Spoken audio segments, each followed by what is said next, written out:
Los Angeles is known for its graffiti, but it's also known for its soaring cost of housing and transportation, homelessness, and addiction. Even those that work two jobs sometimes can't make ends meet, and they depend on things like food banks to provide for their children and their families. Haler is a graffiti writer born and raised in Los Angeles, and we made patches of his two-letter throwy, and the proceeds are going to be going to the Los Angeles Regional Food Bank, which is an organization that's been providing meals to the hungry since 1973, serving over 900,000 people in the LA area each month, primarily those of low income, children, and the homeless. 97% of their revenue goes directly into providing food for these people that are shit out of luck or children born into conditions outside of their control. 100% of our Patreon profits for the month of September will be going to the LA Regional Food Bank and for Haler for helping us make this happen. All who donate via our Patreon will receive the Haler patch, as well as access to our members-only episode library. We got interviews from XSM, Les, Sean Crawford, Law 29, and more. The link to our Patreon is in the description of this episode, our Instagram, and our website. For those of you who don't know what we're about and what we've been up to, in the last 3 months, we've donated 100% of our Patreon proceeds to Charlie, Hurt1, and most recently, Bat. We donated $5,000 to Bat to help him pay his legal fees that he otherwise would not have been able to do. And it's really nothing short of a blessing to be able to use this platform as a means for helping people in need who otherwise wouldn't get the help. We don't take it lightly. None of it will be possible with all those who signed up and donated over the past few months, and we just got to say immense thank you sincerely and peace to all of you. Enjoy the episode.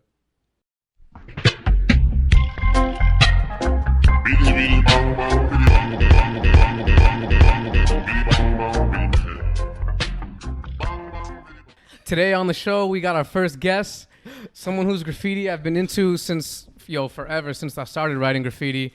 He's had a really wild life, to say the least. He's been to prison. He got tattooed in prison. His ink that he got tattooed with wasn't ink. It was burnt hair grease and mouthwash. The rest can speak for itself. Today, I'm really proud to announce the champion, Charlie the motherfucking Hustler, BTM. Yeah. What up? Let's get it. Look, man, I'm going to speak for me, right? I can't speak for nobody else. I have over 100 arrests, right? I have a bad criminal history. I can't afford to go out there and do that and take that charge no more. I can't do it, And like, don't get me wrong, you still see I do shit, but it's not the way my life is dedicated. Graffiti is my love. That's all I care about. But at the same time, let the new generation have it. I've been putting in that work. I'm still putting in that work. I'm just taking it to a different level, right? You see, I do the train maps. I'm trying to draw people. That's what I'm doing now. And, it's funny. Sometimes I had a comment. Somebody inboxed me and said, like, if you were still up, you would get dissed, right? No one ever really crosses me out, ever. In my whole history of writing, nobody went over me. So what does that tell you right there? You know what I'm saying? And I haven't been in New York for 20 years. Mm-hmm. I moved to Arizona when I was 20, and I bombed Arizona. I lived in Florida recently. I destroyed Florida. Mm-hmm. Like everything's a buff. Like what, I give it what I can, man, right? I'm a grown man. I'm an adult. I have a girl with a kid, a dog. What am I supposed to do, man? Keep going to jail? Yeah, you got to keep losing my girlfriends, lose another pet. So you've sacrificed a lot for graffiti. My whole life has been sacrificed to graffiti. Mm-hmm. I used to go to jail on purpose, basically, because I wanted kids to think, right, that I was like crazy. Because with graffiti come stories, right? You hear these stories about this dude did that, and it gets out of hand, and these stories. That's a part of graffiti. So I wanted people, right, to think that I was crazy. And unfortunately, I became a little crazy because I put myself through crazy shit. But underneath all that, that's not who I am as a person, man. I'm a very loving, caring dude. I'm super sensitive, man. I love everybody. I even try to have compassion for police. Don't get it twisted. I'm not, fuck them. You know what I'm saying? A cab, but I mean, I try to look at everybody like people, and I try to put myself in everybody's shoes and to see where they're coming from. You know what I mean? I know what side I'm on. I know what team I'm on, and I'm like a Viking. I'm willing to die for a cause. Back in the day, everybody did that shit. I'm like one of those old souls. Like, I'm down to go, man. You fucking kill me, whatever. This is, you know what I mean? I don't switch up. I'm Charlie the Hustler. To my mother, in the precinct, at my job. I'm Charlie, man. I don't hide that. I am Charlie. I am a graffiti writer. That's who I am. Mm-hmm. Like it or you don't like it, it's okay.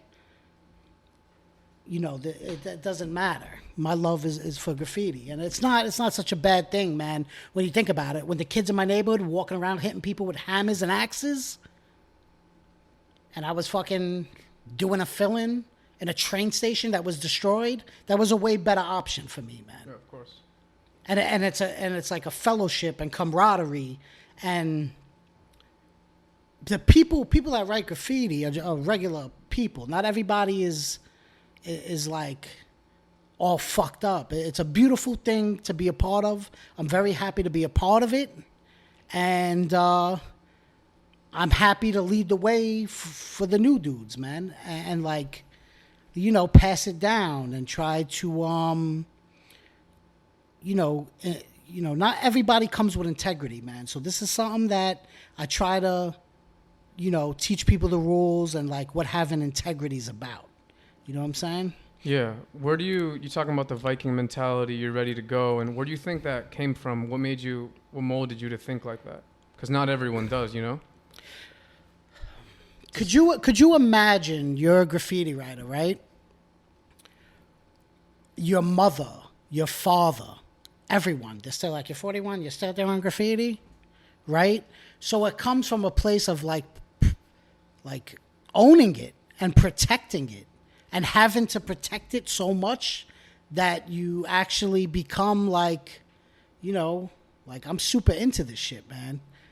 And, I'm protecting it. And like, if everybody stopped, if I wasn't here, a lot of other people that are around, weren't here, what would graffiti be, man? It wouldn't hold as much value. You know what I mean? It's my job, right? As a graffiti writer, graffiti's about longevity, man. You could come out and you could do 20 million fucking fill-ins in 2 years, destroy everything, go all city, and you stop, and it's over. No one remembers you. You're gone, out of sight, out of mind. And a lot of people do that. They get caught once. They change their name. They do that. Like, I'm not doing that, bro. I'm fucking CH, man. And that's it. I'm here to stay. I'm here to go for mines. You go over my shit. It's like you smack me in the face. I'm taking your head off, man. Straight up. And that's what I'm doing. Mm-hmm. You get it smacked in the face with a fucking axe. Whatever. Don't disrespect me, man. And that's just reading your interviews and just hearing stories about you and stuff. That's not just in graffiti, but also how you carry yourself outside of graph. If someone disrespects you, you're ready to do what you got to do, take the loss, take the win, whatever you got to do. I'm a nice guy, right? Yeah. And I'm very, very thoughtful, and I have manners, right? I grew up with manners. I grew up in an Italian family. You hold the door for somebody, that's like, you do that. You look out for the older people. You look out for the younger kids. What do you think's going to happen? So what happens is, right, I live in an area now where white privilege is like a thing, right? What do people expect you to do? If you say, fuck you, what do you think's going to happen? You probably think nothing. Mm-hmm. I'm punching you in your face. Mm-hmm. And everybody knows me. I'm sure a lot of people are going to see this. I don't care how big you are. I got stabbed 17 times, man. I'm crippled in my left hand. I fought a kid with a knife, man. Right? On my birthday, I was with Nems, FYL. Shout out to Fuck Your Life, right? I was in this hallway. Someone pulled a Desert Eagle on me. A Desert Eagle. They pulled a Desert Eagle on me, put it to me, and said, run your pockets. I said, yo, my man, you're going to have to go in them. I'm not handing you nothing. You think I'm going to hand you my shit? He went to the next person, man. I'm not, and listen, don't get me wrong. I was at a time in my life, right, where when you're in this shit so deep, I don't see my glory of my legacy will be like, back then, like, CH fell off the train tracks. He got hit by a train. He got, that's like my outcome, right? So, I mean, I'm on earth, right? I'm not going to bend. I'm not going to break. I'm not going to fold. I'm at an age now where I avoid trouble. I come out like a normal person. I come out in the afternoon time, 12 in the afternoon, whatever it is, whatever I'm doing. I do it in the daytime. I'm home at 9 o'clock. I don't go looking for trouble, and I will try to avoid trouble. I'm at a point, right, over the last couple of years where, like, a lot of hood motherfuckers love to talk to me. They see me, they're like, oh, your tattoos, let me, so I can see them coming through the train, wobbling with their Henny. I know they're going to come talk to me. I move. I go to the next car. If they keep coming, I get off the train. Like I said, I try to avoid all trouble. I don't want no problems. I don't want to give nobody no problems. I love everybody. When something pops off, I think about that person's mother. Mm-hmm. I think about their mom. I think of those things. I'm like, what about this kid's mom if I fucking cut his head off right now? Is it worth it? And it's not. Because I've been in so many situations. Violence is never the answer, man. I've been in so many situations. I remember one time, right, that I kept feeding this house money, right? Feeding this house money. Months later, I went through like a period where I couldn't have money for 3 days, and nobody broke me off. They didn't give me a crumb of shit, beer, nothing. So I was like, all right, motherfucker. They were going out for the day. I went to the store. I got 2 40s of Old English. I blasted Mob Deep. I had a butcher knife. I was like, when these people come in the crib, I'm butchering them. They came home. God must have knew they had something for me. But weeks later, I was riding the train, right? It was like 3 months later. I remember being on the train. I'm like, yo, imagine I would have been like on death row right now for these fucking idiots. Yeah. And I would have threw my whole life away. And it was like that was like an epiphany for me. I was like, wow. So now I look at people like it's not worth it. Of course. It's not worth it. I don't want to, it's never worth taking somebody's life or nothing like that. For a moment of emotion. Yeah, I mean, you're throwing your own life away. Who are you hurting? You're hurting your own family. You're hurting the people that love you. You're it's just never the answer, man. Things, could be hashed out. These events you talk about and these stories that you've been through, a lot of people, they only hear these things in movies or on the news or on the radio, so they don't understand. What would you say made you experience these things and come out of it with a clear conscience, a positive outlook on life? Like, not a lot of people get out of that with that, you know what I mean? So the deal, how I grew up with these kids, right? And with that lifestyle, like, I don't want this to sound the wrong way, but if I would have became like a gangster, right? Because I'm from Bensonhurst. I could have been a fucking gangster, right? I am in my own way, but not in the Italian way, right? This is it. I grew up in Bensonhurst. Everybody was listening to Metallica and fucking freestyle music. I was listening to Run DMC, the Beastie Boys. I was watching Beat Street. I was always on my own wave. You know what I mean? But I get lost. What's the question again? So what? No, how'd you come out of those events with a positive outlook on life? All right. So I grew up, right. My father was a heavy drinker, right. We'll say that he was. I was very afraid of him. I was very afraid of my father, right. So when you grow up and feel like that, right,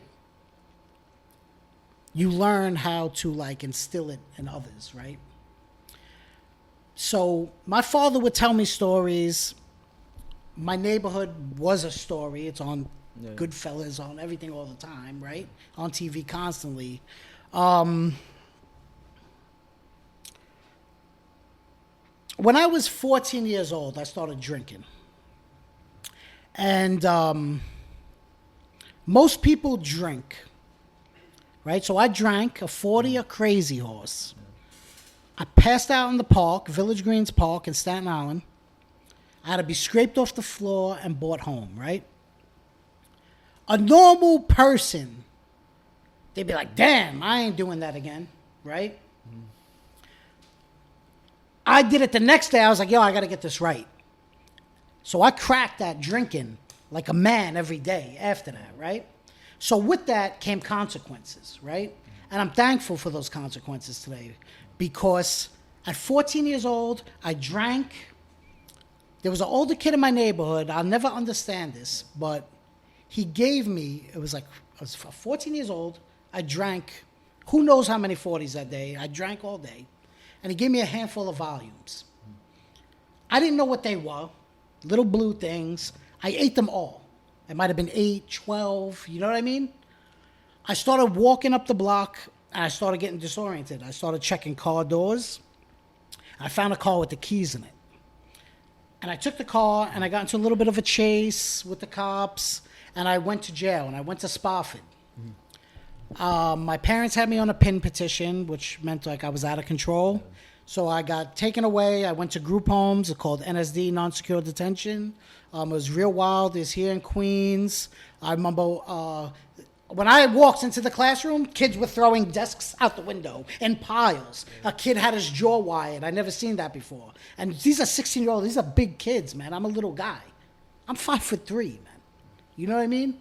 So after I went through those group homes and shit, I went to a place. I was mandated to this place called Daytop, right?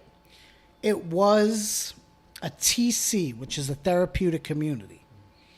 And I could go on and on about that, about what a therapeutic community is. But basically what they do is break you down. They smash you into pieces, your spirit, right? So I go to this place. I wind up staying for a long term, whatever it is, a year, right?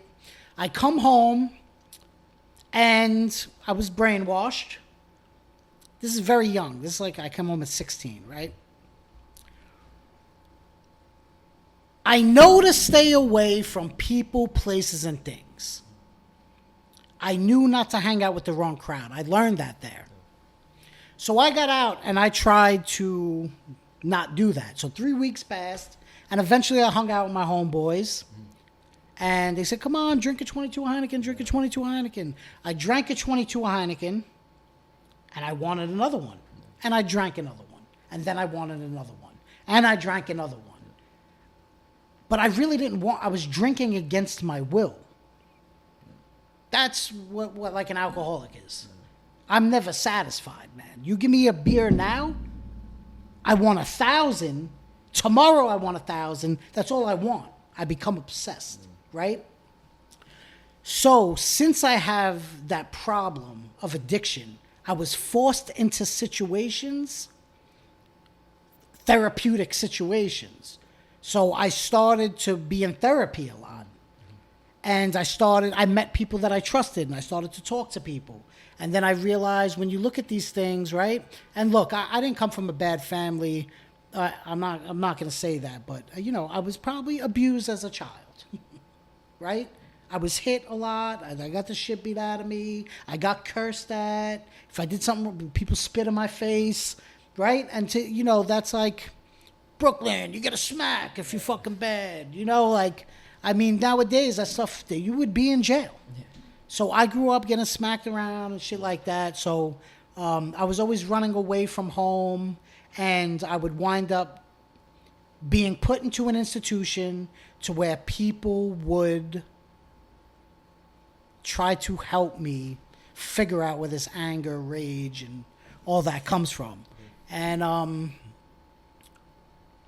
something I learned was that, like, I was the scapegoat, right? So that was my role of the family. I was the scapegoat. My father went to hit my mother. Hey, I did something bad. So he will focus on me. You know what I mean? So that even plays into graffiti. So now I'm so used to saying, hey, look at me. Now I'm writing graffiti. Hey, look at me. Look at all the tattoos. Hey, look at me. It's all loud. All the polo, bright green. Fucking, hey, look at me. Everything is like, and that comes from childhood trauma, man. And. But I wasn't always like, a salve. I wasn't born a tough, some people are born naturally like tough. I wasn't born that way. I made myself that way out of fear, constantly living in fear. I realized once the first time I got my ass kicked, right? So there was a kid in my neighborhood, and we fought, and I got my ass beat. I had a black eye. I woke up in the morning, I took the blankets off me, and my knees were stuck to it from the blood. And I said,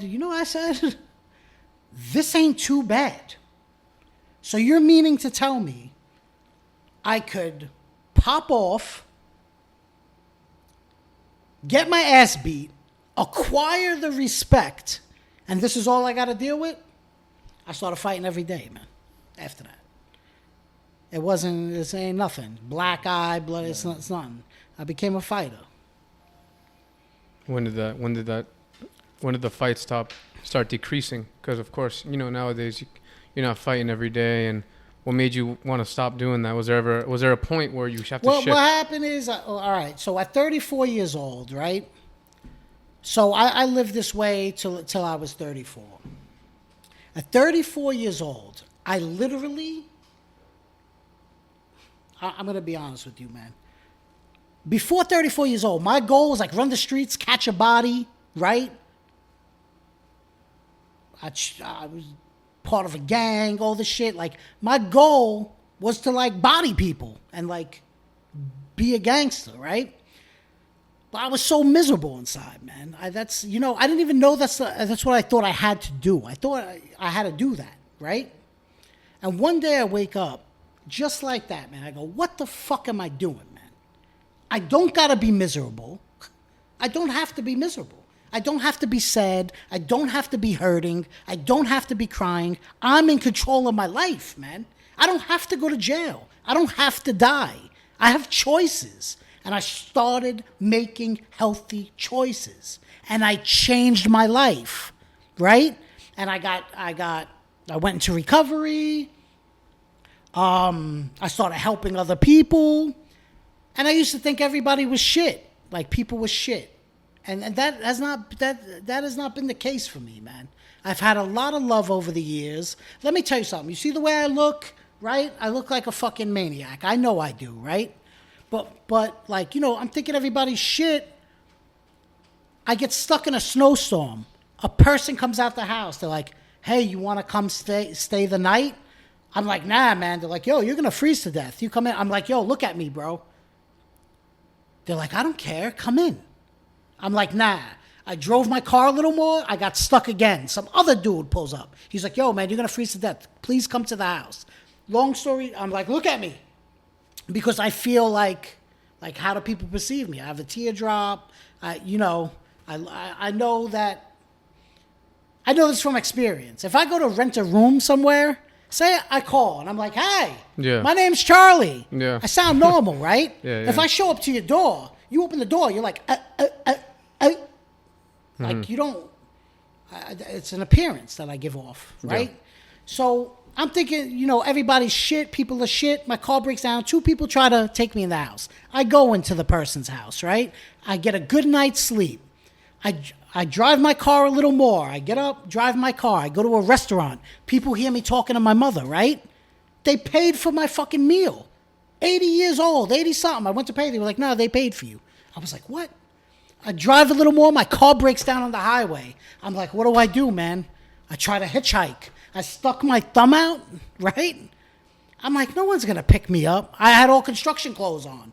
And I'm heavily tattooed. I'm like, no one's going to pick me up. I put my thumb down. A Spanish couple pulled up on the side of me. They're like, where you going? I was like, yo, I'm going here. They were like, okay, we could take you close. I get in the car. We're driving.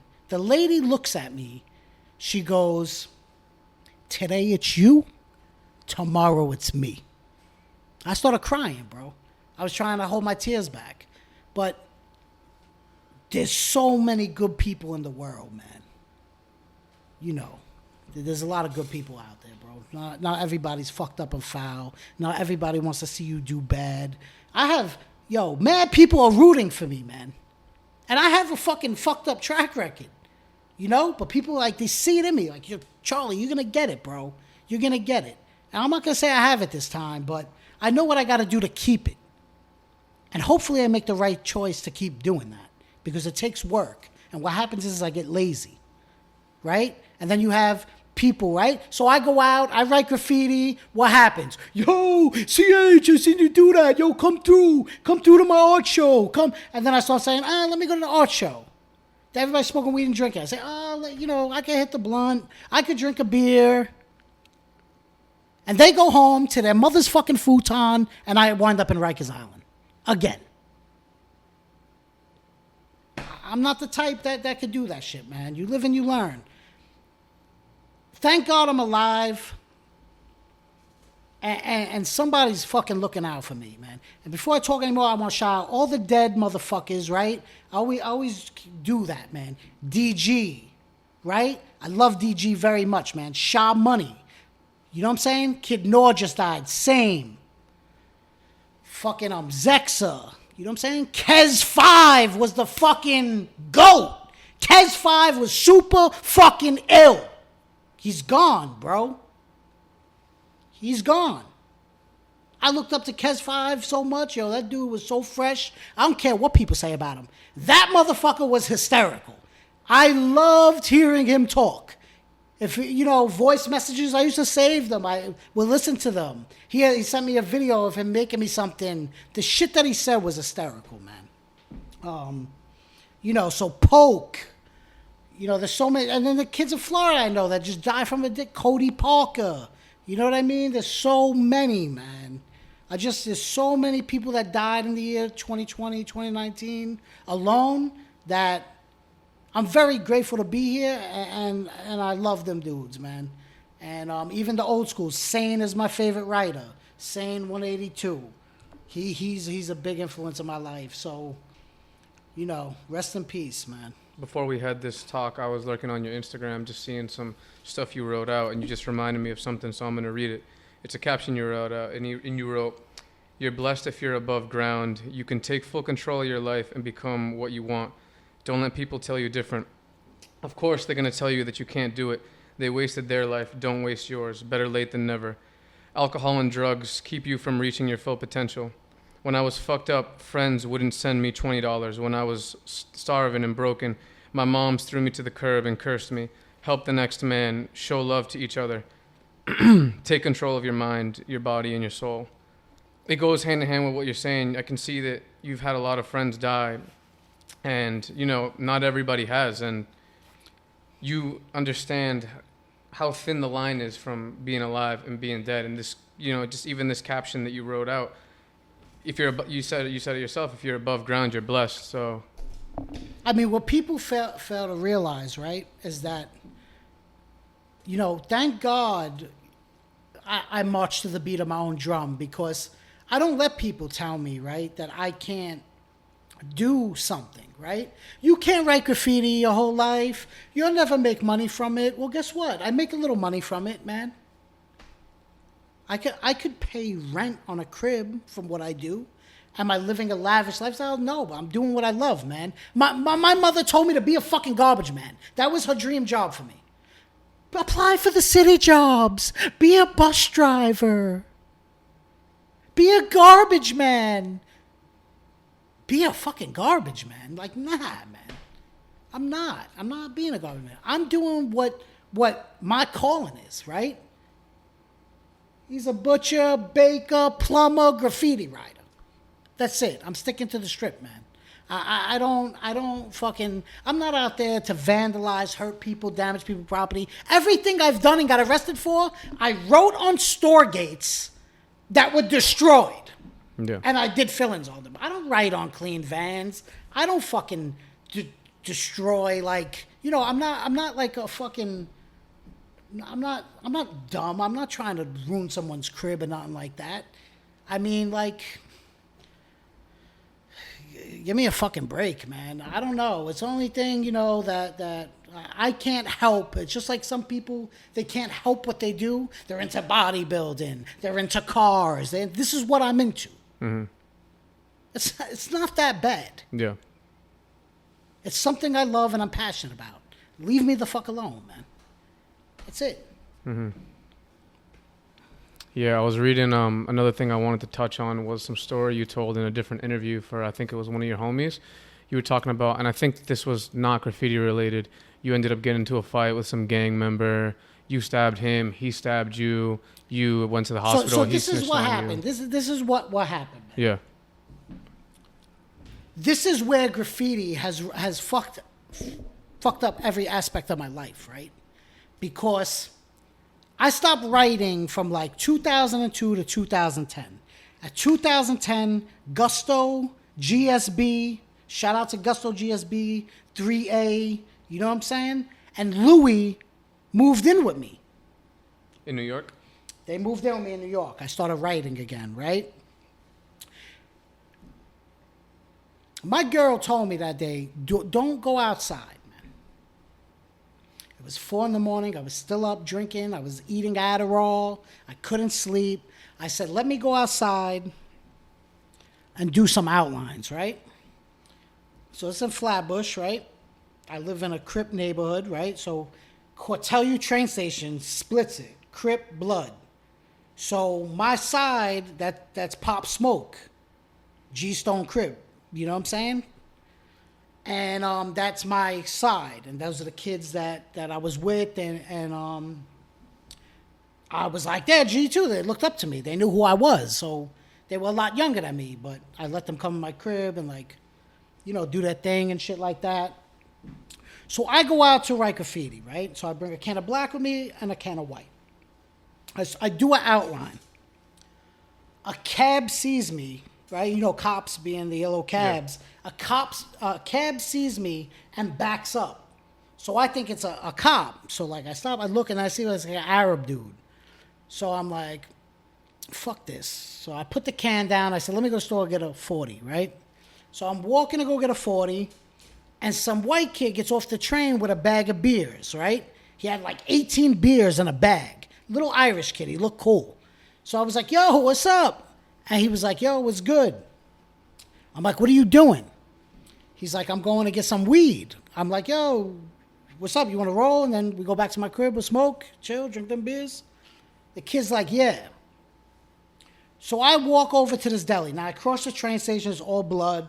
I cross, whatever. I didn't really, you know, give it much thought, but I guess people see me around and knew who I was and, like, you know what I mean? Mm-hmm.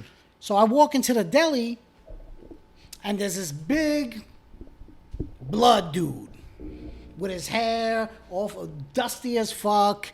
There was an empty, like, gallon of Hennessy. He had like a sip left. And the kid brings me in, and the dude's like, yo, do you know him? Talking about me. And the kid looks at him and goes, nah. So I'm like, this is for a dime of weed, right? Yeah. So I'm like, all right. So the kid is like, I'm not serving you, to me. I'm like, yo, bro, I live right there. Look at my eyebrows. It says Crooklyn, New York. I'm bringing your boy back to my crib to smoke. It's a dime of weed, man. Chill out. And he must have said something like, go fuck your mother, something like that. Because when that, I seen, well, like white, right? This dude was a big dude, man. I grabbed the dude. I say, yo, now we got to go outside and fight, man. I start pulling the dude out the store. Yeah. He goes, yo, I'm going to go get my gun. I said, good, because now you're going to shoot me. Let's go get your gun. I walked the kid to his building to get his gun. So I wait across the street. I had like a 4-finger knife on me, right? He comes out of the building like he had a gun. So he starts walking across the street. He starts to get to the car on the other side. I said, here we go, motherfucker. I ran up on him. I grabbed him. Boom, boom, boom, boom. I start stabbing him, right? I stabbed him 14 times. So I guess like the 14th time I stabbed him, he was like, oh shit, you're stabbing me. He thought I was like just hitting him. So he goes, oh shit, you're stabbing me. And I stopped because I was like, now you know, motherfucker. And I looked at the white boy and I was like, this is because of you. Boom. And I stabbed him, right? When I stabbed the white boy, that kid that I stabbed those times was fighting for his life, right? So I turned a blind eye to him. He hit me. He broke my eye bone. He shattered my eye bone. I dropped the knife. We all went down. I see it in slow motion. We all went down. The white boy got the knife. I'm like, yo, give me the fucking knife. He goes, you stabbed me, bro. And he gave it to the black kid, right? I should have been like, boom. Yeah. What the fuck you think I did? Let's go. Yeah.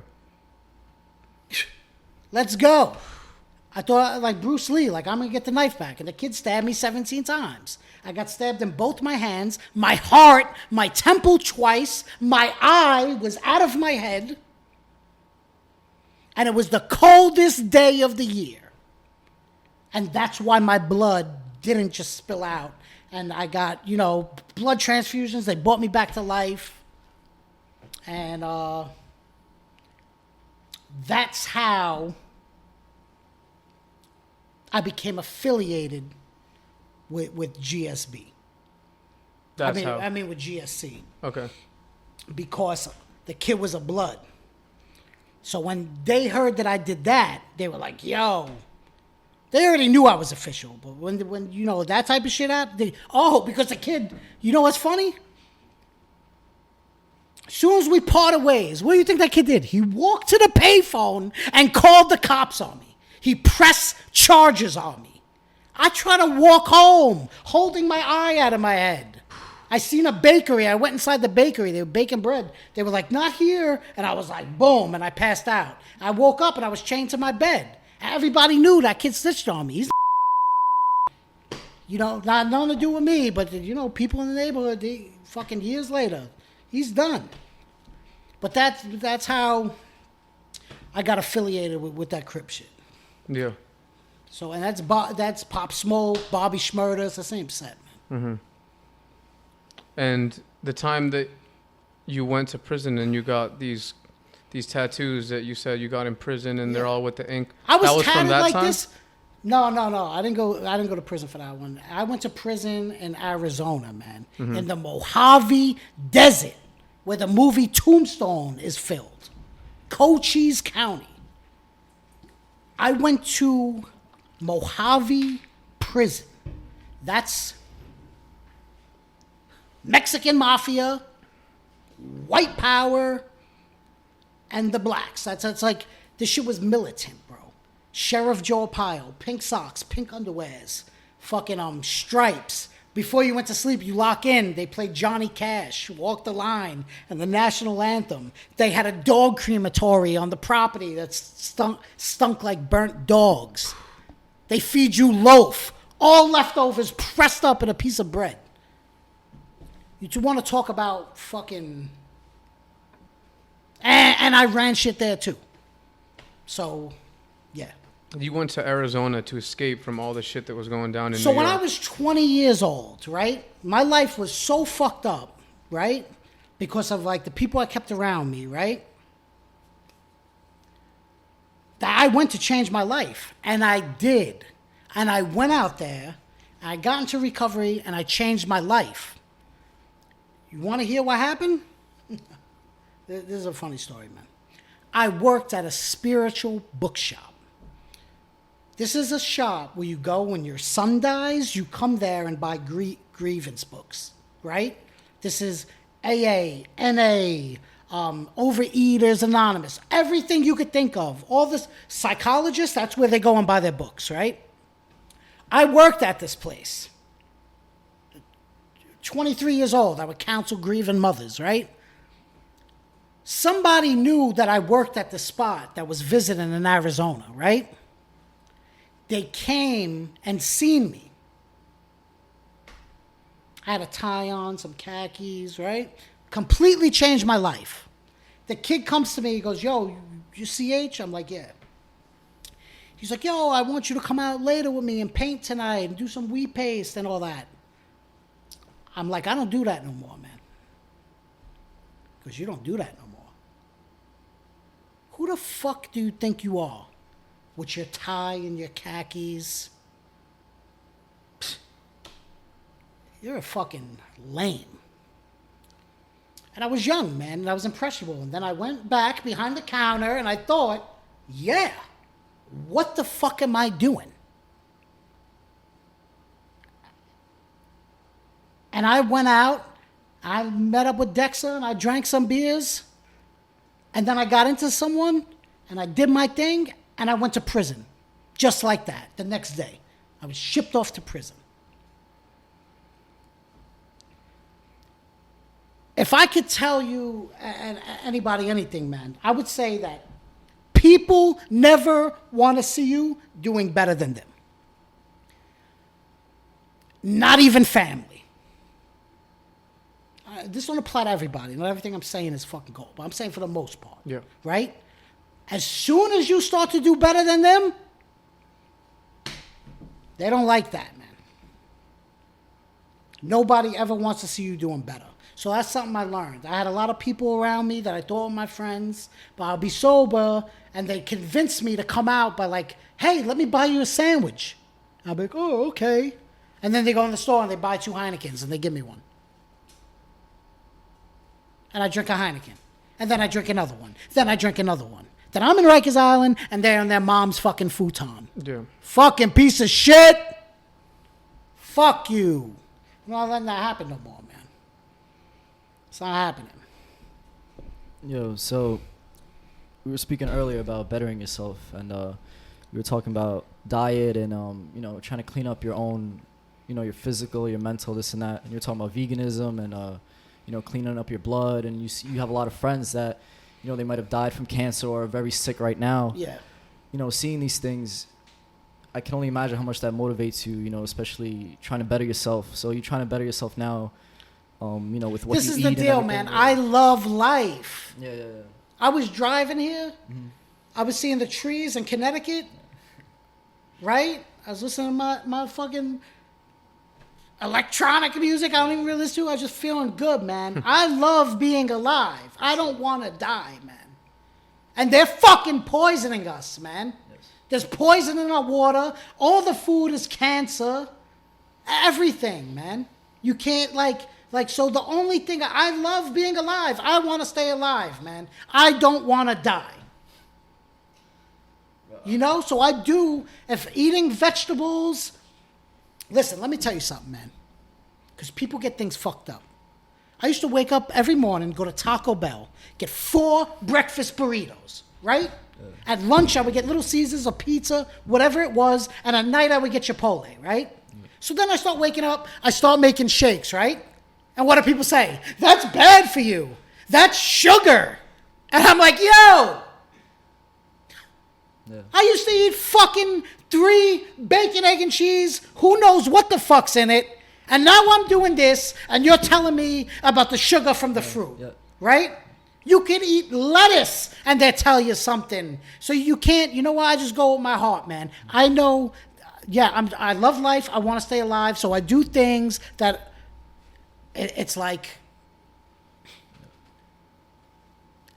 could I still get cancer and die eating fucking string beans? Probably. But I'm gonna fight it, man. I know for a fact dairy and meat and all that, right? Listen, let me tell you something. Everybody knows I love burritos. I love steak burritos, right? But I personally don't like to get a steak. Raw steak, cut it. I don't like getting ground beef and touching it. I don't like to get fat in meat. It disgusts me. Chicken's fucking disgusting. It's always been. But, you know, you go get a McChicken from McDonald's. It's easy, it's simple, and I live that way, right? So I'm not trying to save the planet. Just so you know, I don't tell people I'm vegan because that starts some other shit, right? Yeah. I just, because you know what? Yeah. Everybody else's way is right but yours. Yeah. So I have common sense. Yeah. There's a lot of carbs in your diet now. Oh, well. Yeah, a lot of these labels, they can fuck up having a healthy lifestyle. A lot of people, they don't even want to be healthy because they think it's associated to being soft or what other people are going to think about them. They think it's cool to be old school and, you know, I'm going to eat a burger. Yeah. If you're cool, you eat junk food, you know what I mean? It's the cool thing to do. I found every alternative. Yeah. Sour cream, great fucking pepper jack, cheese slices. I had a sandwich a day, seitan with that cheese on bread. It was like a Philly cheesesteak. Is it exactly like a Philly cheesesteak? Not exactly, but it's close enough to make me feel comfortable right now and be able to do that. And I don't skeeve anything plant-based. You throw a piece of chicken at me or something like that, I'm like, ugh, man. Right? I don't feel that way with a Beyond Meat burger. Like, I just grab it. I'm like, it's plant-based. Like, there's nothing in there that I skeeve.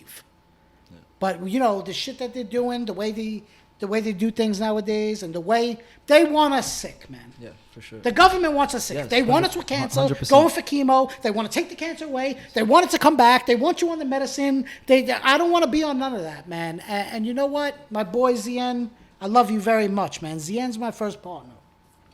And I went to rehab, and his sister told me about Zien. I thought Zien was like a pretty healthy kid, but that's what kicked this shit off. And Kez 5 had cancer. That was like, you know, somebody I really looked up to. Yeah. And to see what he was and to where it takes you, and people who have witnessed a lot of family in their life that went through this, it's really horrible to see, man. No, and I don't want to if I could avoid that being me, I'm trying, right? And it might not work, but I'm going to take the chance. So I'm not doing it to save animals, even though everybody knows me. I pet guinea pigs. I like rabbits. I love little animals. But, you know, so it's not about saving the earth and all that shit. I'm self-preservation, man. I'm just trying to save myself. And when I see people I love eating this shit, I try to put them on. Yeah. Like, do you know dairy, the mucus, you know, real quick. Like, and you know, nobody wants to hear that shit. So I keep it to myself because people always have something to say, man. Yeah. It's interesting how you talk about fighting for your life on the streets, you know, fighting for your life with all these gangsters and all that stuff. And then once you start getting away from that and you open your mind more, you start realizing the fucking government's after us. So it's a fucking war every day to stay alive out here. So when is the peace coming, man? The peace can only be within, right? Like, yes, so that's what I have. Like the mindset, the positive mindset. I have inner peace. Yes. I wake up, I pray, I meditate, right? Now, does it have to be like God? Do I have to understand it? No. I do it for my fucking self, man. I get centered, I get grounded, I hit my knees, I show humility, right? That's showing humility. I'm not the end all be all, man. I'm not the shit. I'm just another fucking person here. I need help. I don't know what to do. I'm lost. Please guide me. Well, you're not the only one. Please put good people in my life. And then meditate. Everybody thinks you gotta quiet your mind. You can never quiet your mind. It's involuntary. Yep. You're gonna have thoughts, right? So what I do, I breathe in blue air. I push out pink. You know, that's like, you're never, Buddhist monks that do this shit their whole life can't, like they maybe can, but it's not, people have it all fucked up. Yeah. All right? So when you pray, you're asking for help, you're talking. When you meditate, you're listening. You're listening, man. yeah. Yo, meditating can even be like what you said. On the ride over here, you listen to some good music, looking at the trees, I was meditating. feeling good. That's it, man. Those moments, that's meditation. You know, all these labels, they picture people sitting in a lotus position with the things. That's all an image, you know. Okay, so they told me like make sure your feet, right? Yeah. So make sure your feet are the certain way. You know what I did? I said I'm gonna get comfortable. Yeah. I'm gonna get comfortable, right? So I sat the way I wanted to sit. I sat there. I did it. Swear to God. Like 40 minutes later, I'm like, yo, fuck. I was like, I got lost. They were like, you didn't get lost. You were in the moment. That's it, man. You were in the moment. You're gonna find what works for you, man. What's healthy for you. What you're okay with.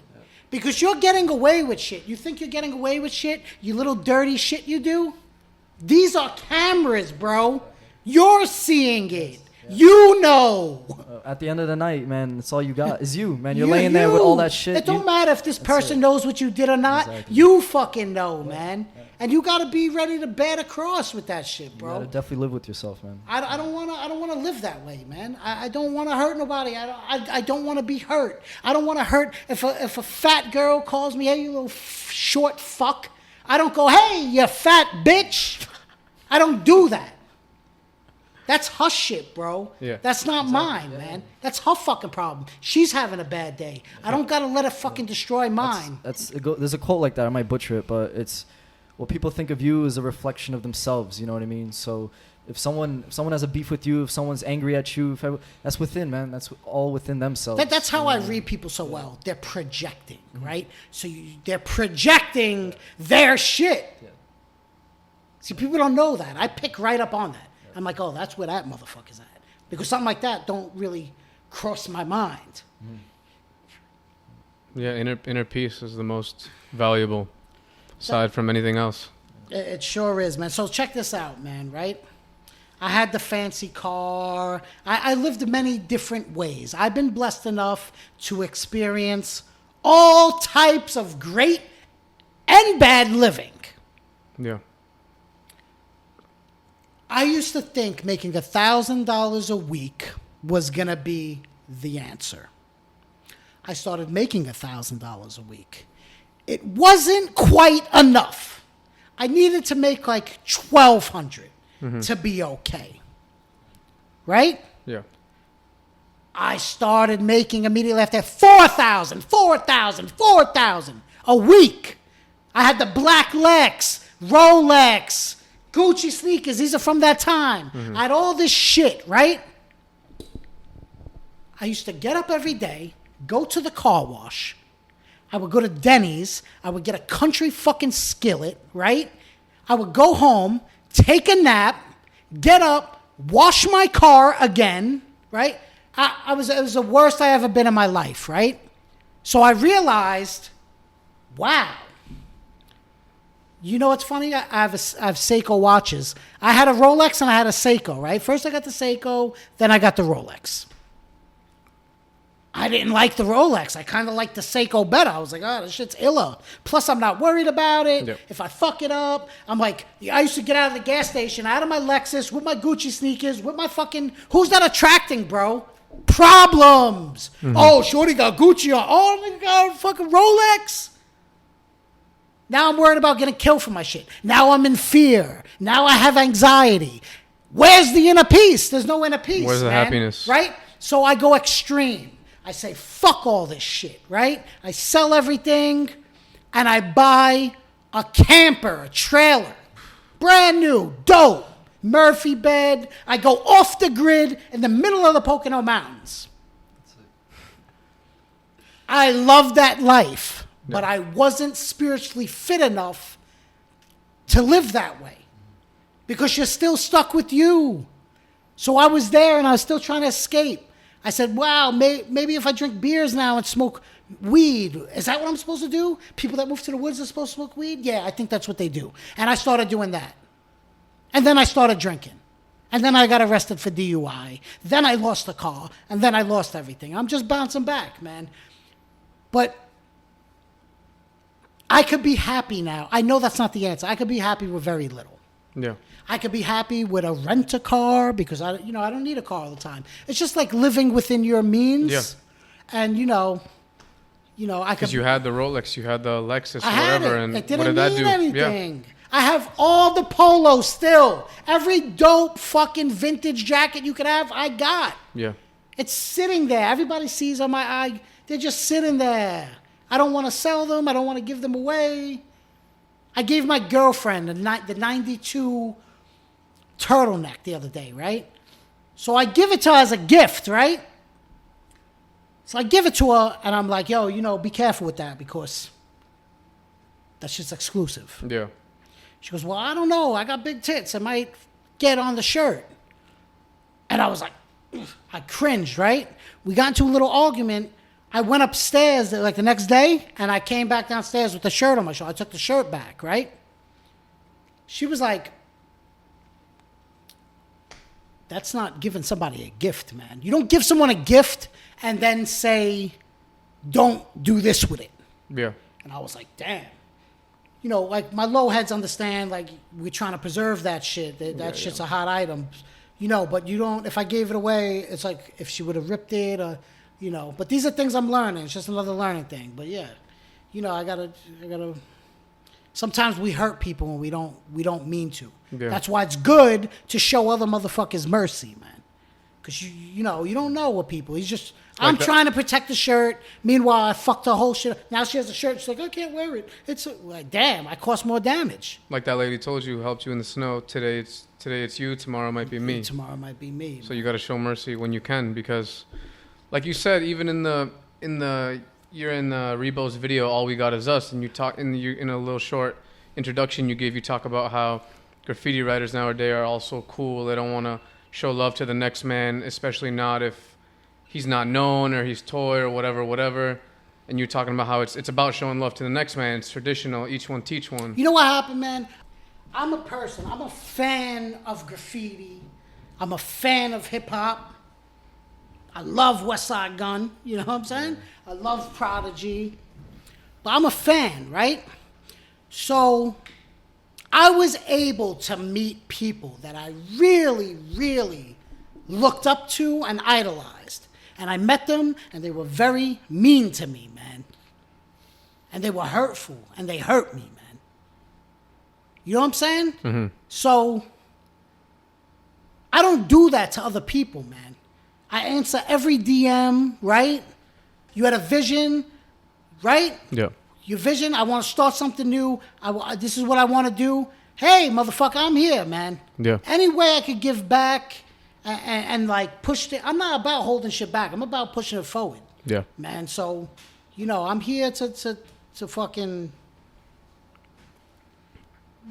to give back, man. Yeah. Yeah. Another thing, too, that I was thinking about talking about is on the side of your head, you got Bless This Mess tattooed. Yeah. That tells me that, for those of you who don't know, who aren't graffiti writers who are listening right now, Bless This Mess is it's a graffiti crew worldwide. Anyone who knows graffiti knows who they are. You having that tattoo on your head tells me that must mean a lot to you. Yeah, so this is the deal with BTM, man, right? I met Louis. Remember I told you I went to that TC and all that? Yeah. I met Louis in there, right? Mm-hmm. And I loved Louis. Louis is so... He's like... I can't say enough about the dude. I have, right? So you asked me, like, who my best friends are. I would say Cal, 5MH, Betts. Everybody knows Eddie Betts. I would say Louis and Gusto. You know what I'm saying? Those are my guys. So I met Louis, and we went in this program together, and he used to write Louis BTM. I had no idea what BTM was. I didn't know about BTM. I'm going to be honest from you. I'm from New York City. That's all I care about. I don't look at San Francisco graffiti. Now I am over the last couple years. But prior to that, I just really cared about like JA, fucking, the typical Scuff, like, the typical people from here. That's all I cared about. Mm-hmm. You know what I'm saying? So I meet Louis. This is like my second trip there. So this is like 2009, 2008. And Louis, you know, writing on paper. And Louis writing Louis BTM, Louis BTM, Louis BTM. And I wrote one, you know, on the paper like CH BTM. I didn't even know what it was. I was just, you know, it's my man. I was just matching him. And when I wrote that, he goes like, "Fuck yeah." He was like, "Yeah, Charlie, BTM." I was like, "That's your shit, right?" He was like, "Yeah." So like, you know, and I was like, "Yeah." So I'm with it. I didn't know the history of like worldwide, like, well, it became that a little more after. But I'll tell you this, man, right? When I was BTM, it was not cool. It was not a good thing. This is when New York started having all the out-of-towners come, right? New York did not want them here, but I knew Louis, and I loved him, right? Then he introduced me to other people, right? And we all know who those other people are. The heavy fucking hitters, right? He introduced me to them, and they were very kind and loving to me. My boys in New York weren't. They weren't fucking kind and loving to me. They were going behind my back and trying to fuck my girlfriend, right? So these kids were good to me. I got arrested writing graffiti. I'm in jail. Charlie bail posted. I'm like, what? Attic, bail me out of jail. I had no idea. That's what good friends do, man. Yeah. Right? I moved to Florida. They drove across the fucking country and came to my house in Florida and visited me, man. So when I was BTM, I was ready to go to war with everybody in the city. They were like, fuck BTM. Even my friends, JA, everybody, really nobody wanted to It wasn't cool welcome them. I bought Gusto to DG's house. DG loved them. DG loved everybody pretty much, but you know, I introduced them. I introduced Louis to JA. JA loved them. Mm-hmm. And then shit, you know, they got their pass. I green lighted BTM here like that. I'm not saying they wouldn't have been okay without me, but I'm saying I was a big way of like, yo, Charlie's BTM, that's his boys. Chill.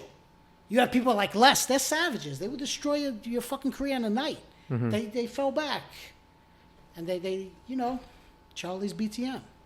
So in a way, you got BTM more respect in New York, because before that, it seems like it wasn't that way. Yeah, before that, there wasn't that level of respect. It was like, yo, it's on site. I'm a part of these crews, so I heard them talking like, oh, fuck that dude. Yeah. We smashing him if we see him. We're taking all shit out. Just because they're... And I'd be like, no, don't. Yo, Louis my boy. I'm telling you, he's mad cool. Like, don't do that. And then I bring him around real quick and be like, yo, this kid. They'd be like, oh, yeah, motherfucker's mad cool. Mm-hmm. And they have a lot in common. We all have a common bond. As graffiti, we like all the same shit. This is our fucking shit. This is who I get along with. My friends are going to like you probably if you're right and you're into it.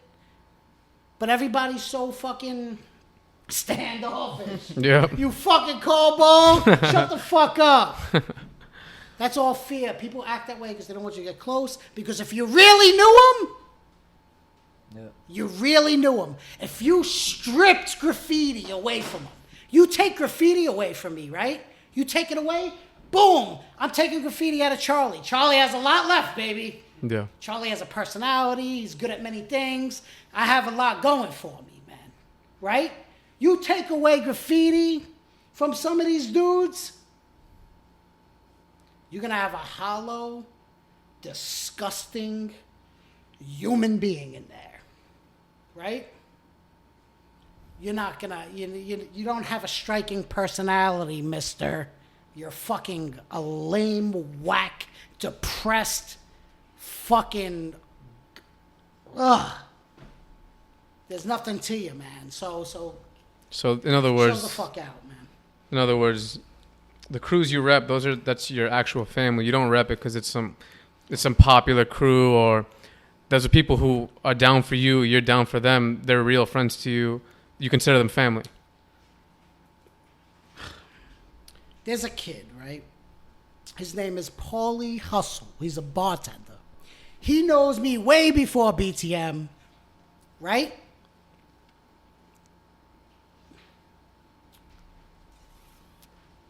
This kid should have like wanted to kill me by now. Right? He knows me a long time. He saved me from getting stabbed. People wanted to kill me. He said, no, he's cool. Yeah, that's my fucking family. That's my family. There's no... He showed me he was my family.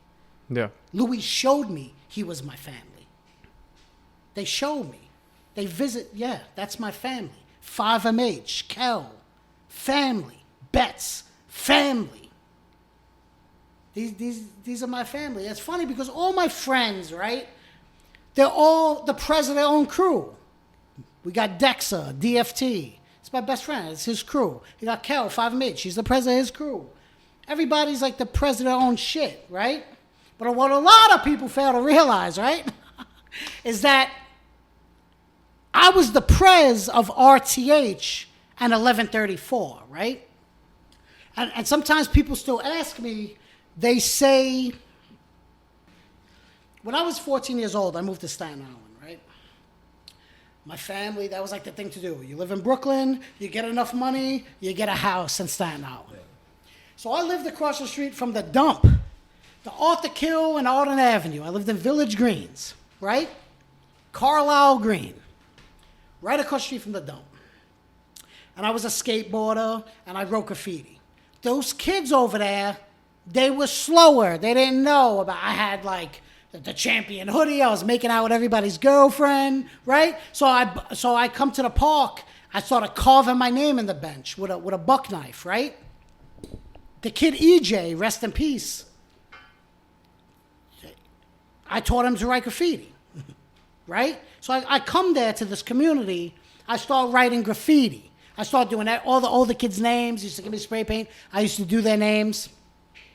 I meet Eddie Betts, right? Now, Eddie Betts is still my best friend. So I meet Eddie Betts. We automatically become best friends. We were very, very close. I spent all my holidays at his house as a kid. Me and Eddie Betts, right, start writing graffiti. We go stupid hard. I know a lot of new kids don't know this. We know the same names, Scuff, these guys, right? So there was like Scuff, Kes 5, there were those kids, and there was like Dessa, Giz, them. Yeah. And then there was us. Yep. Right? So me and Eddie Betts started going ham, destroying shit. I had fucking thousands of fill-ins everywhere. Fill-ins. Big, huge fill-ins. Shit on Smash. King. Right? I start getting up, but I'm not around other graffiti writers. I'm in Staten Island. There was a kid that wrote Goal. Right? So I'm writing RTH for years before I even fucking noticed kid. Right? So I start destroying shit with my boy ZN, right? Zianardo, what up, baby? So now I do a little extra, right? So Betts is like doing his thing. He becomes like a responsible adult. I'm still like off the chain. I meet ZN. Me and ZN go hard, right? So I'm like, let's go to that kid Gold's house. Because I wanted validation. I wanted, somebody that wrote graffiti to be like, hey, I see you's up a lot. Yeah. Right? So I bring ZN to Gold's house, and Gold, listen, he was always a sucker, right? He was always getting taken advantage of, all that. But he loved graffiti. Mm-hmm. So, in return, you love graffiti, I love graffiti. You're not tough, and not everyone's tough. Yeah. But I'm tough. So I got you, bro. You just write, and I'll handle the beef, man. So Gold was a little sucker. He was always fucking starting shit online, da-da-da. Every time I got arrested, Gold was my lookout. Right? So I'd be doing a fill-in. I'd look out for him. I'd do a fill-in. Boom! I'd get tackled. And I'd look. I see Gold, so far away behind a dumpster. Like half a block away. And I'd be like, damn, man. Right? So, we're kind of like a little crew. So, but I was too... Gold had like weed. He would buy me 40s. So like, I was kind of like hooked in of like, he had a car. So like, whatever, man. Yeah, and that's what I get in return because it wasn't pure. I was just like, right? I had a motive, right? So, like I said, my life gets fucked up. So, anyway, I throw gold down with RTH. 4 or 5 years after I have it. I moved to Arizona. I created RTH when I was 14 years old with a kid, Raymond Rosario. I was sitting there, I was writing on a box of pizza.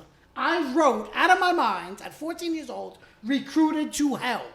And I'm like, oh, I like the way that sounds. And I added it to my name. I was 5MH before that, so I was CH 5MH. To be honest with you, right, I'm sorry to jump around, but I was CH 5MH. Not all of the members of 5MH accepted me. I was small, I was white, I was scrawny. Kel loved me, 9-Volt loved me. But the other dudes, they wasn't really like too welcoming to me. So I was looking to start my own thing. But anyway, I came up with Recruited to Hell. With my friend Raymond, I told Raymond, hey, look, Recruited to Hell. He was like, yeah, it's cool. He didn't really write, he wrote Nam. So, you know, he was like the vice pres. He was my man. It was a neighborhood thing in Village Greens, RTH. Rough Thugs of Huguenot, we called it. Run That Hill Figure, Release the Hounds, right? So I have this crew 4 or 5 years. I go and throw gold down. After 2 years with chilling with gold, I'm like, this kid's a bird. I bounce. I bounced for 8 years in Arizona. I go to Arizona for 5, never look back, and then boom, I go to prison. I get out of prison, I come home. I see this kid's writing RTH Prez in his fill-ins. And then there's Mad Toys Down. So look, you guys can see me, you know me. You know how much work I put into RTH to make it official? Do you know how much blood, sweat, and tears? I fought everybody. I would get my ass kicked. I would go to jail. I really worked hard. I wanted RTH to be like YKK or Ecstasy. You know what I'm saying?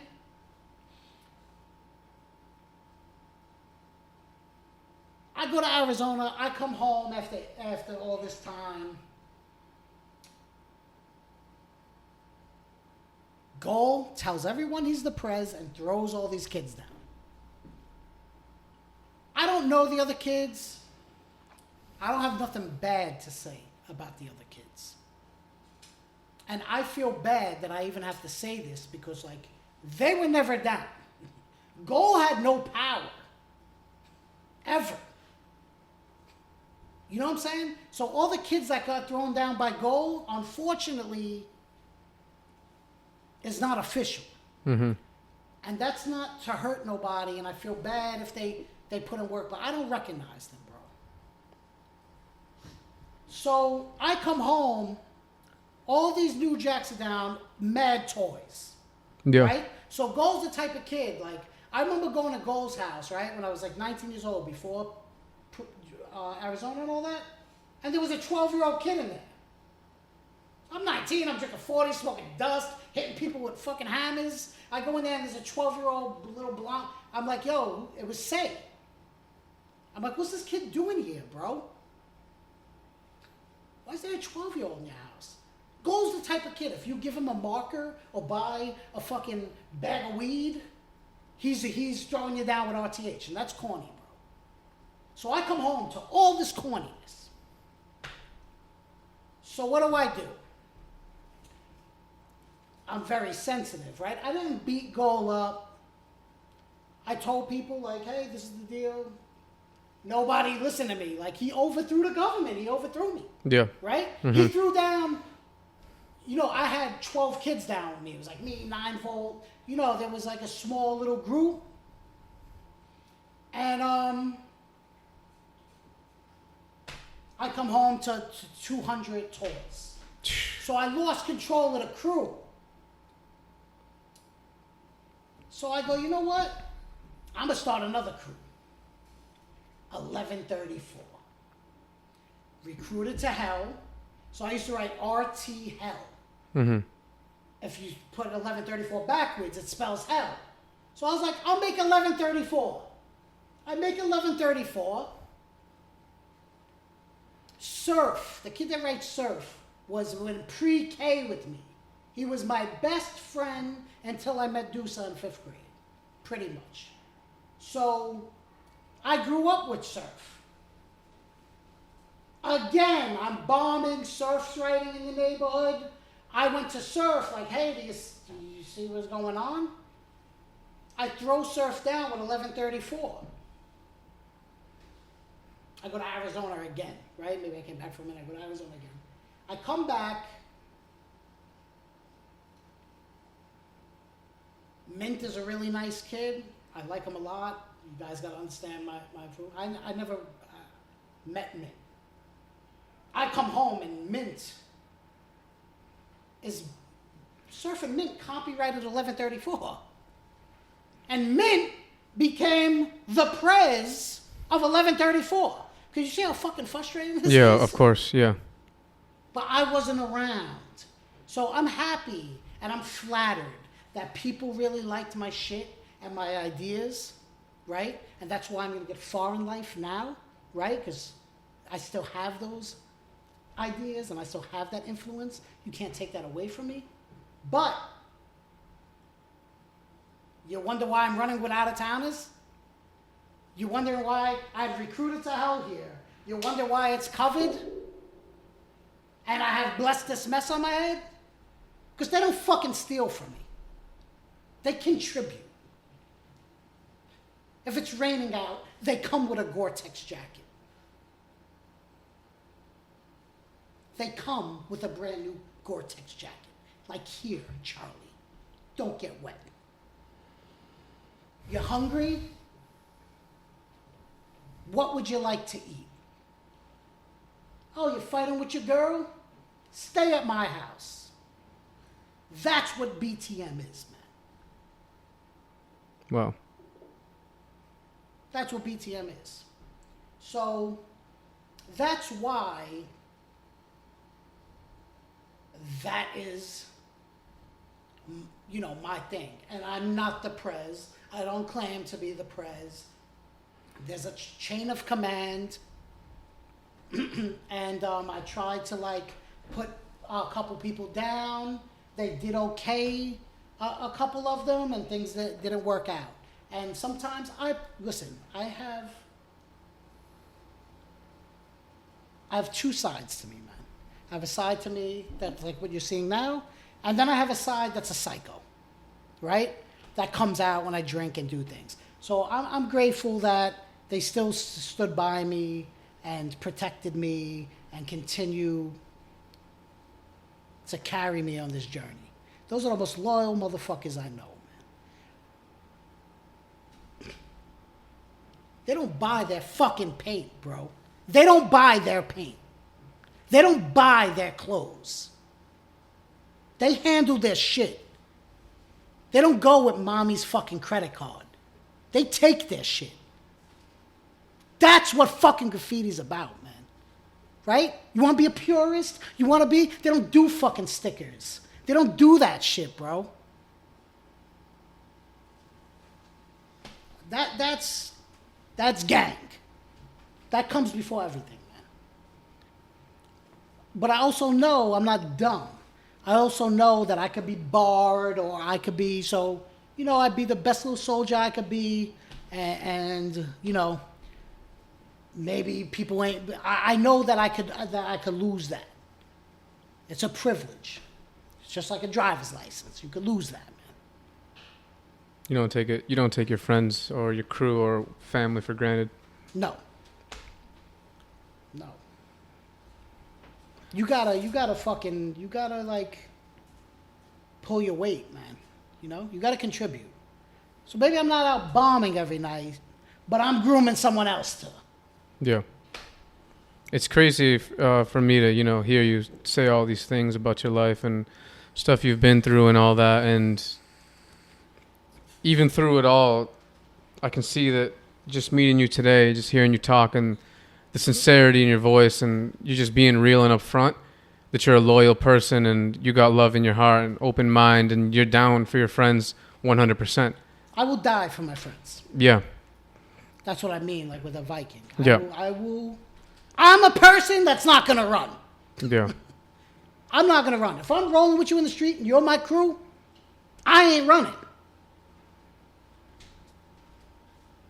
There was a mob of 30, not teenagers, 30 men. I was with Louis and J.A. There was 30 men. Mm-hmm. I was on a dead-end block. I could have, like, jumped the fence and ran the tracks. I said, let's go. And I walked through those motherfuckers, and I fought them, and I got pistol whipped, and all bad shit happened to me. But I didn't fucking run, bro. Yeah. I didn't run. I'm not gonna leave nobody hanging. I ain't helping police. I'll catch the death penalty, man. This shit is in me, bro. It's not. Shout out to my boy Crown too, BTM, Philly in the motherfucker house, Iron Solomon. My boy Riz Ryan, what's up? Tiffany. How did you meet J.A.? I met J.A. through DG on the 4th of July, 2009. It was one of the best days of my life. I had like a really, really good time. That was a really good day for me. It was, like one of the best times of my life. I wrote graffiti my whole life to know J.A. And let's talk about that.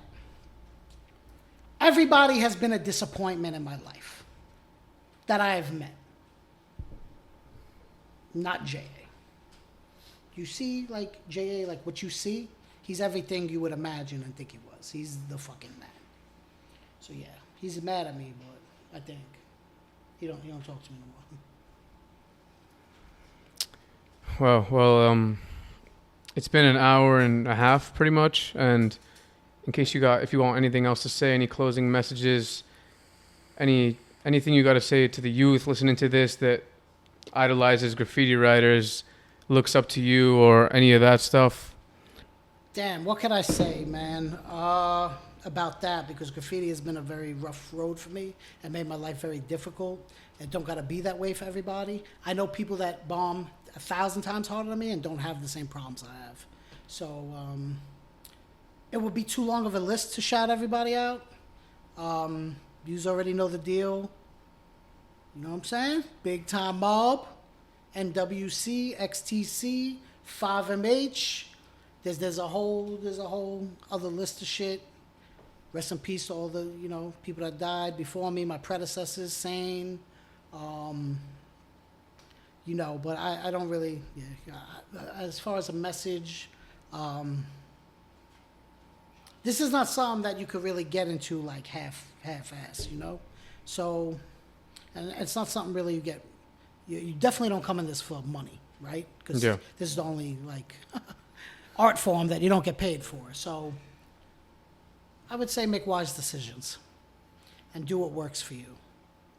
And if you're always allowed to change your mind, right? But this is something that graffiti is about longevity. It's about longevity. Like I said, you could come out and do 10,000 fill-ins. In 2 years, all that's gone. So this is my life. And you don't have to live a life like I did. It don't have to be so hard. And I tried to impress a lot of people. That's why I made things hard, going to jail, doing dumb shit. I wanted to be accepted, I would say, by these people. But that's not the answer. So I would say stay true to yourself, and one bad decision could change and alter your whole fucking life, right? So I copped drugs all the time. I did all that. I got stabbed like this buying a dime bag of weed. So you never know where it's going to come from. And that altered my life, right? So I would say you better be a critical thinker. A strong survivor, baby. It was amazing to have you here, man. It was great to hear your true self, a very genuine conversation about what's real out there, because if anything, nowadays, everything's watered down. Everybody has a mask on. Everything's fake. It's very hard. It's crazy to think that everything is so dehumanized. Nobody can sit like this and talk about real shit that matters. You know what I mean? Everybody at the end of the day wants to feel love. Everyone wants to have good experiences. Everyone wants to be happy. So this whole tough guy image that people put on, man, it's not natural, man. We gotta do better, man. We gotta do better. That's it. To give somebody love. So You know what I mean? coming from you, man, it should give people hope, man, that it's out there, man. Not everybody's shit. We still, people are beautiful, man. So they're out there.